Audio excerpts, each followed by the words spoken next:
Welcome, and we're back. We're trying something new. I'm taking a chapter from Azul's book on going for a walk and talking. So today, first of all, welcome to Dean Smiles, and I'm adding on to it Dean Smiles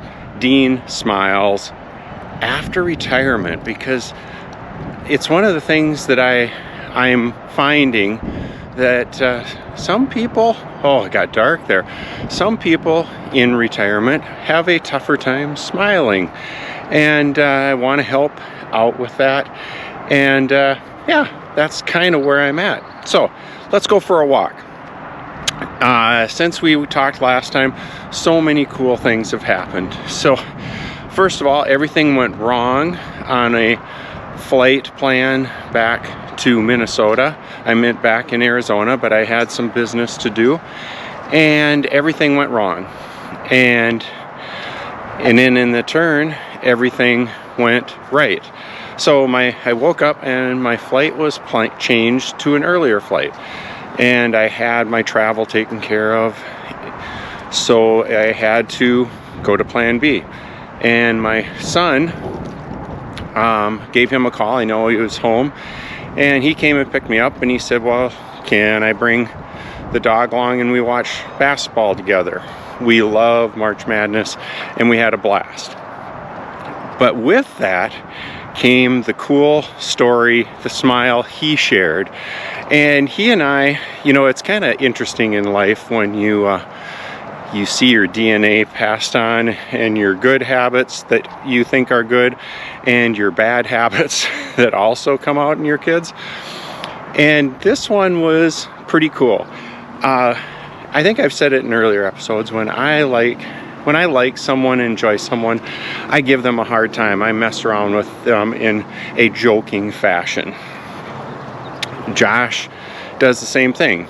He's a clinic athletic training clinician. I think I got it right. And he was giving his peeps a hard time about that there should be a parade. It was athletic training day, I believe, and there should be a parade. And he was just joking and having fun with his co-workers. And come to the end of the day, Kelsey, I think he said, told him, we need to have a talk about a certain new procedure. And Josh is like, wasn't aware of that new procedure, and went in the office. Well, meanwhile, the people that he works with, they were planning a athletic training parade. Take a look at this. I couldn't have done it without you. You're incredible. You all are the best.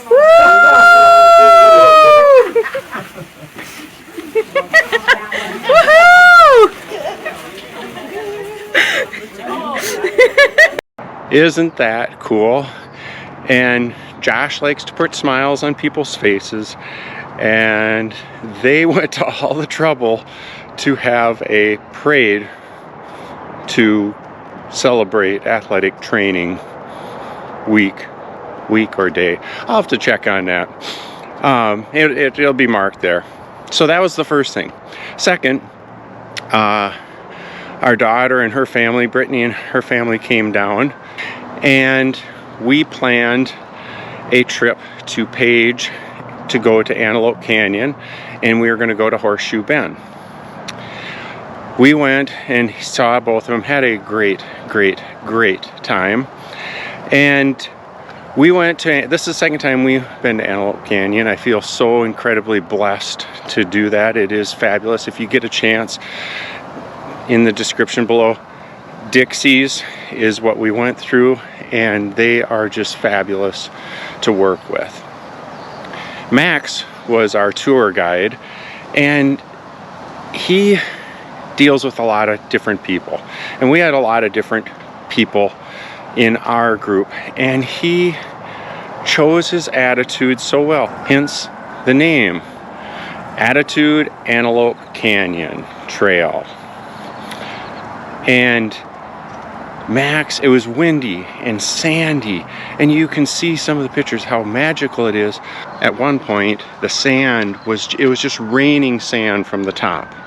I can't describe it, but I'm looking at this, and I had sunglasses on, so thankfully, and it was just pouring, and there were some people in our group that didn't like it, and it was dirty and it was gross.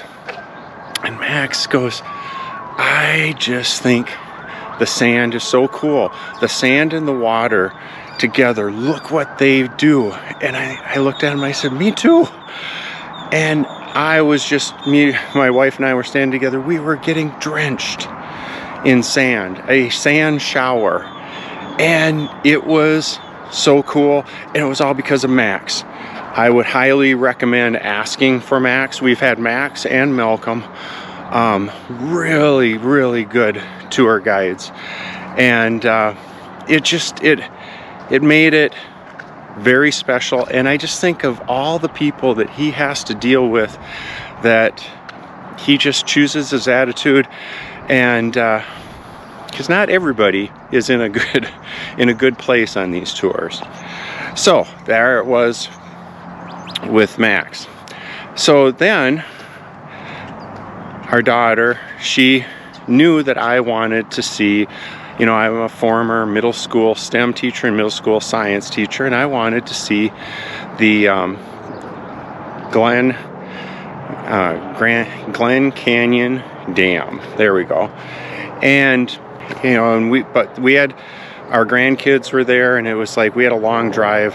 So I was like, okay, I'll do it another time. And she's like, no, you want to do this, right? And I said, yeah, let's do it. And I like to try to do things to make people feel better and to put a smile on their face. I'm also learning to say thank you and go with it. So we went, and it was totally worth it. Totally 100% worth it. And while there, we went, I highly recommend this. And we were in the gift shop, and there was a lady, Gail, I believe was her name.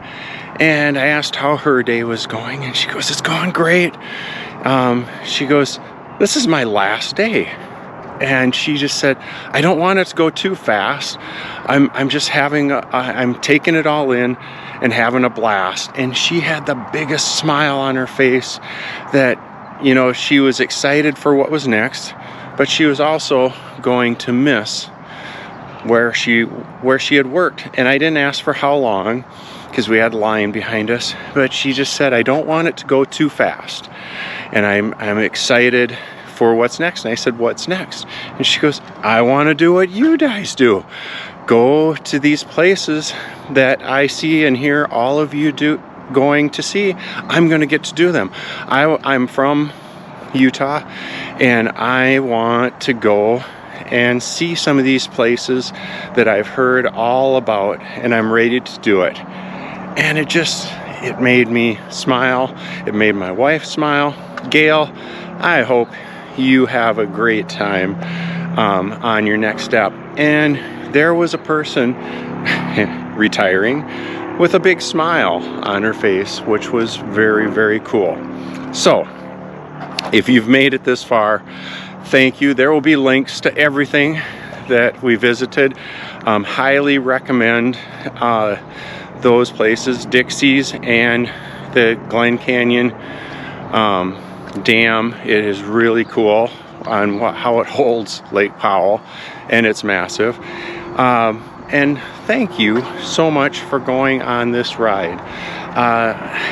We're already episodes in and just having a blast, and it's hard to sift down the smiles. I'm just going to say it. If you enjoy it, subscribe. And what have your smiles been when it comes to dealing with people that have a tough time choosing their attitude? I'm not going to say negative, because the perspective, who knows what they're going through. They may just have one of those days because it's one of those days. But how do you deal with it and move forward?